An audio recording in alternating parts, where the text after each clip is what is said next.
Et bonjour à tous, aujourd'hui je vous retrouve pour faire un petit update lecture de ce que j'ai pu lire pour le moment en février. Donc il y a quelques petites pépites que je vais vous présenter de suite.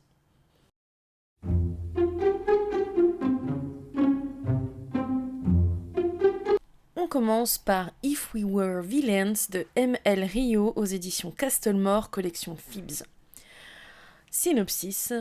Oliver Marks termine de purger sa peine de 10 ans de prison pour un meurtre qu'il n'a peut-être pas commis. Le jour de sa libération, il est accueilli par l'inspecteur Colborne, l'homme qui l'a mis en prison. Ce dernier prend sa retraite, mais avant cela, il veut savoir ce qui s'est réellement passé il y a 10 ans. Au sein d'un groupe de 7 jeunes acteurs étudiant l'œuvre de Shakespeare dans une académie artistique d'excellence, Oliver et ses amis jouent les mêmes rôles sur scène et dans la vie.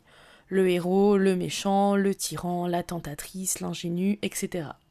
Mais lorsque la distribution change et que les seconds rôles remplacent les stars, tout tourne au drame et l'un d'entre eux est retrouvé mort. Les survivants sont alors confrontés à leur plus grand défi d'acteur, convaincre la police et surtout eux-mêmes de leur innocence. Moi, c'est un livre que j'ai beaucoup aimé. Euh, c'est vraiment un roman que je recommande si vous aimez le policier et en plus si vous aimez le théâtre.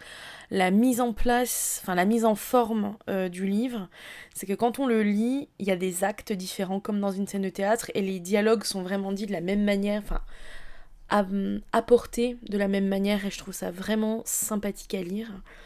Je me doutais un peu de qui était le vrai tueur dans l'histoire. Après, il y a eu plein d'événements qui, malgré le fait que je m'y attendais, ça va provoquer toujours du rebondissement. Donc vraiment une super lecture. Si vous aimez les policiers, le théâtre, l'ambiance d'Arcade Academia, je vous recommande fortement de lire ce roman. Ensuite, j'ai lu, alors je n'ai que le tome 2 à vous présenter, enfin le tome 3-4 parce que le 1-2 a été prêté à une merveilleuse personne. Donc, la chronique des Bridgerton, donc j'ai pu lire le tome 1, 2, 3 et 4 pour le moment. Voilà, ça se lit très bien, donc je les écoutais en audio et par la même occasion, je les lisais aussi. Donc, voilà, j'ai que les 4 premiers pour le moment. Et donc c'est de Julia Quinn aux éditions J'ai lu, pardon. Donc là, c'est les tomes doubles. Donc je vais peut-être pas vous lire le résumé parce que je trouve que ça spoil un peu. Donc en fait, chaque tome, on va suivre un couple dans les années 1814 à Londres. Donc on va suivre la bourgeoisie anglaise et c'est... bah moi j'aime beaucoup, c'est léger, c'est simple à lire. C'était bien, franchement, romance pas prise de tête, tout est bien qui finit bien. C'est pas mal du tout. J'ai hâte de lire la suite pour voir qu'est-ce que les autres enfants Bridgerton vont faire. Je continue.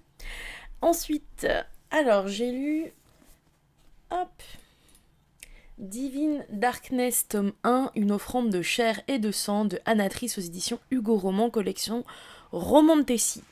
Donc c'est une amie qui m'a offert ce livre, merci beaucoup.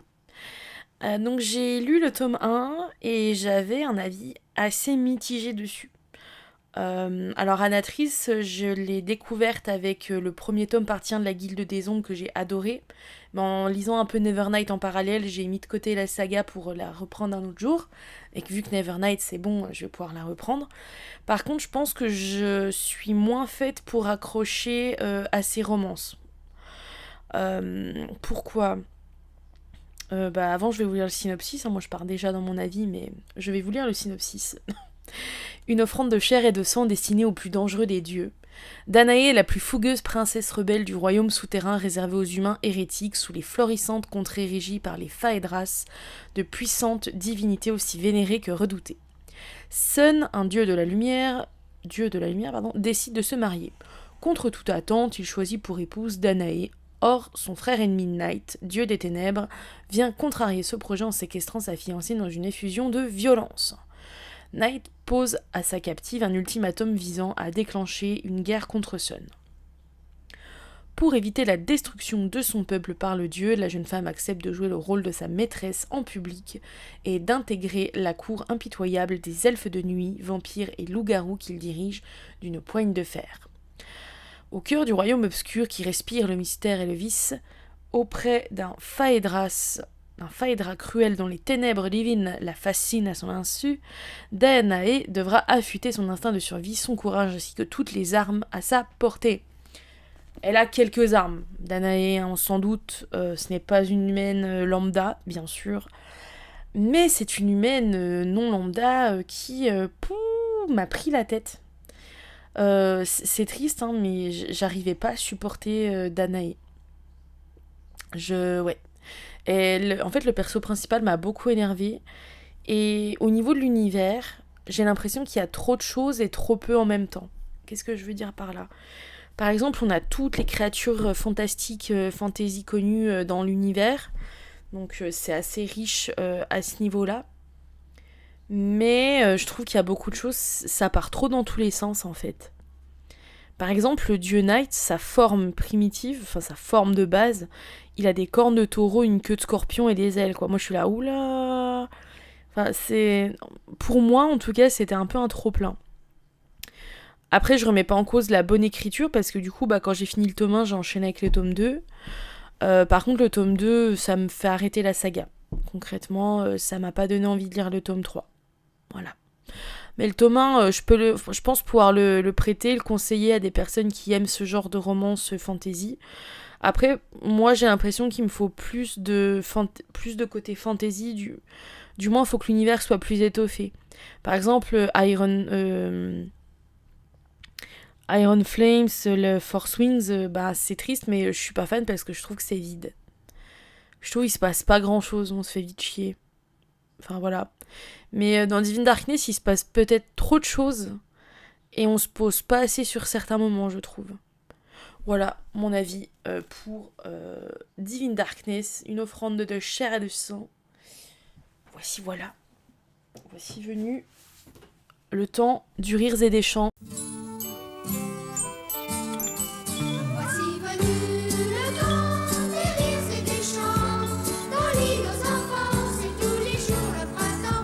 Pardon. Ensuite, je vais vous parler de l'ascension des dragons de Marion Aubry aux éditions Plume Blanche. Donc, sentant leur fin approcher, les dragons, autrefois maîtres du ciel, léguèrent une partie de leur pouvoir à des hommes jugés sages et méritants. De génération en génération, ce sang fut transmis à leurs descendants partout à travers le monde. Depuis, les héritiers répartis en clans vivent en marge de la société. Mais aujourd'hui, certains d'entre eux refusent de se cacher plus longtemps, quelles qu'en soient les conséquences pour les humains. Enma, je vais avoir beaucoup de mal à prononcer ce prénom, désolée, n'est pas n'importe quelle héritière, elle est la reine des dragons et c'est entre ses mains que repose leur avenir à tous. Or, quelle part d'humanité lui reste-t-il ? Donc c'est un roman young adulte fantasy que je trouve très bien. Bon, j'aurais plutôt dit fantastique que fantasy, mais c'est un autre débat. Parce que bon, c'est quand même dans notre univers à la base, donc c'est pour ça que je dis fantastique. Mais donc là, on va avoir Enna. Donc ce que j'ai adoré dans ce roman, c'est qu'on a une grosse ascension, une grosse progression dans le mental et le physique aussi de notre protagoniste, car on la découvre, on la connaît enfant, et après on la découvre en tant qu'adulte, en tant que femme, en tant que reine des dragons, en tant qu'héritière super badass, et en tant que femme qui se rend compte de beaucoup de choses, qui va devoir s'impliquer de manière politique dans des débats, dans des guerres, même on peut même dire qu'elle s'implique dans une guerre concrètement. Elle va devoir choisir entre les humains, entre peut-être des personnes de sa famille. Enfin, il va y avoir énormément de choses. J'ai pas envie de spoiler parce que c'est un roman qui se dévore en une fois, je trouve, en one shot. Et sincèrement, j'ai envie de lire d'autres récits de Marion Aubry maintenant. Donc si vous aimez les dragons, si vous aimez les enjeux politiques, si vous aimez les histoires de clans, l'ascendant d'une race sur une autre, franchement foncez, c'est génial. C'est très bien mené, c'est un one shot et c'est pépitas, il y a un vrai début, une vraie fin et c'est très intéressant. Ensuite, les chroniques de Sainte-Marie, tome 1, Un monde après l'autre de Jodie Taylor aux éditions HC. Synopsis. À l'Institut Sainte-Marie de recherche historique, les historiens n'étudient pas seulement le passé, ils le visitent. Derrière l'innocente façade de Sainte-Marie, le secret du voyage dans le temps a été découvert et le reste bien gardé. Les chercheurs en histoire ont ainsi une méthode tout à fait particulière, ils étudient en temps réel les événements majeurs de l'histoire. En se faisant passer pour d'inoffensifs excentriques, ils tentent de répondre à certaines questions qui n'ont jamais été résolues, sans jamais toucher au cours de l'histoire, au risque d'en mourir. Madeleine Maxwell, une jeune et brillante historienne, est contactée par son ancien professeur afin de rejoindre l'équipe de l'Institut Sainte-Marie. Au cours de son étrange entretien d'embauche, Maxwell comprend vite que les possibilités qui s'offrent à elle sont pas mal. Ouais, j'ai essayé de finir la phrase parce que je l'ai mal lue. Bref. De la disparition de Pompéi aux tranchées de la Première Guerre mondiale, de grand incendie de Londres à la destruction de la bibliothèque d'Alexandrie, la jeune historienne va revivre d'extraordinaires événements au sein de l'Institut. Alors qu'au sein de l'Institut naissent des enjeux de pouvoir. Donc mon avis sur ce premier tome, c'était génial, un roman de science-fiction et d'aventure très léger, pas de la grosse SF, on va pas se mentir.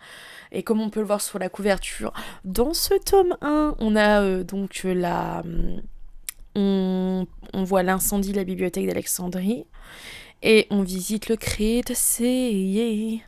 Donc moi j'étais super contente parce qu'il y a des dinosaures. J'adore les dinosaures.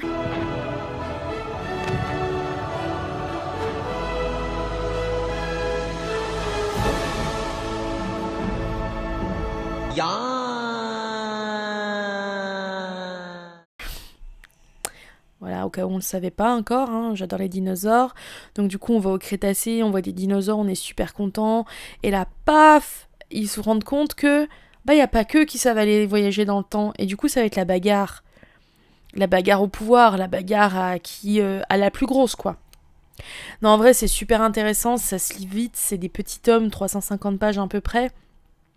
C'est une grosse saga de 14 tomes, mais en fait, à chaque tome, on va visiter des événements historiques spécifiques et il y a des petites particularités qui se passent à chaque fois au sein de ces événements et c'est super sympa à lire. Non, franchement, vous aimez la science-fiction, vous aimez l'aventure, vous aimez les faits historiques, vous êtes passionné d'histoire, et voilà, les Chroniques de Sainte-Marie, en fait.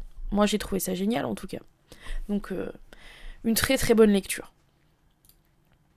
Et la dernière, mais pas les moindres, n'est-ce pas ? Des dinosaures et des fourmis de Cixin Liu aux éditions Actes Sud. Donc c'est un roman qui a été édité aux éditions Actes Sud en début d'année 2025, mais qui a été édité la première fois en 2003. Il y a plus de 20 ans. Ça fait bizarre de dire ça. Donc, synopsis. Un jour lointain des tréfonds du Crétacé j'adore dire Tyrannosaurus Rex, mais quand je le lis, je dis Tyrannosaurus. Voilà. Qu'un Tyrannosaurus Rex s'agace d'un morceau de viande coincé entre ses énormes dents, une colonie de fourmis voisines prend le risque d'entrer dans sa gueule pour en faire son festin de morceaux de viande. À partir de cet humble début, va se développer au fil des siècles et des millénaires une civilisation symbiotique qui réalisera des progrès étonnants, atteindra des sommets vertigineux dans d'innombrables domaines scientifiques et sociaux, mais qui devra aussi affronter des dangers et savoir exploiter des opportunités à chaque tournant. Dans ce récit captivant, Liu Cixin, à son meilleur, parviendra à décrire un monde qui aurait pu être. Alors, je pense que c'est une grosse critique de la société, enfin c'est comme ça que je l'ai lu. Je trouvais ça super intéressant parce que du coup on va vivre dans un monde avec de l'informatique, des dinosaures et des fourmis. Enfin on va partir du moment où les fourmis vont aider les dinosaures à se débarrasser de la viande entre leurs dents. Après ça va partir dans le médical, on va partir dans l'informatique, avant ça on va partir dans l'imprimerie, des choses comme ça. C'est super intéressant. Ils montrent justement que c'est deux espèces complètement différentes qui vont s'entraider pour pallier à leur manque dû à leur espèce. Et du coup, ça va être très intéressant. Ils vont beaucoup s'entraider jusqu'au moment où une petite guerre de religion va se passer. Donc le dieu des T-Rex est le dieu des fourmis. Donc ça va être... à partir de ce moment-là, ça part en sucette. Et je vais pas raconter la suite parce que je vais pas vous dire ce qui se passe à la fin, mais bagarre, quoi. La bagarre, mais qui gagne? Les fourmis ou les T-Rex? C'est pas facile, hein, à répondre à cette question. Donc en gros, c'est un très bon roman de science-fiction. On va avoir une évolution de la société, l'évolution de deux espèces qui vont justement pouvoir se faire grandir l'une l'autre, mais qui, à un moment, vont tellement vouloir prendre l'ascendant sur l'autre que forcément, ça va être la guerre. Et je pense que l'auteur a voulu nous faire une petite allégorie, je vais y arriver. Une petite critique de notre civilisation actuelle, je pense. Hein, on va pas se mentir. Donc très intéressant à lire. C'est un petit roman de moins de 200 pages qui va donc nous faire une petite... Pour moi, c'est de la science-fiction sociologie. Voilà. Vous voulez lire de la science-fiction, avoir une critique de la société avec des dinosaures et des fourmis, et ben c'est le bon roman pour vous, je trouve. Voilà pour l'update lecture. Donc là, je vais vous mettre une petite photo. Non, je vais pas mettre une petite photo. Donc voilà pour l'update lecture. Ensuite, du coup, je suis en train... Il me reste quelques livres à lire pour terminer le mois avec ce que j'avais prévu à la base, parce qu'en fait, j'ai lu plein de livres qui n'étaient pas prévus. Donc il me reste La Cité de Laiton, la trilogie de Vabad, livre 1 aux éditions de Saxus de S.A. Chakraborty. Donc une petite fantaisie orientale. Actuellement, je suis en train de lire Swan Song aux éditions Toussaint Louverture de Robert McCammon. Aussi pépitas que le tome 1 pour le moment, donc j'attends une bonne fin. J'espère que je vous ferai un aussi bel éloge sur ce tome-là que sur le premier. Et il me reste aussi à lire 1000 femmes blanches de Jim Ferguson. Et aux éditions, je sais pas pour le moment parce que je l'ai pas encore commencé, je ne l'ai pas en ma possession. Voilà, donc j'espère pouvoir vous faire bientôt un retour sur ces derniers livres également. J'espère que vous allez passer une bonne fin de journée, que vous allez passer un bon week-end. Et je vous dis à très bientôt pour la pile à lire de mars.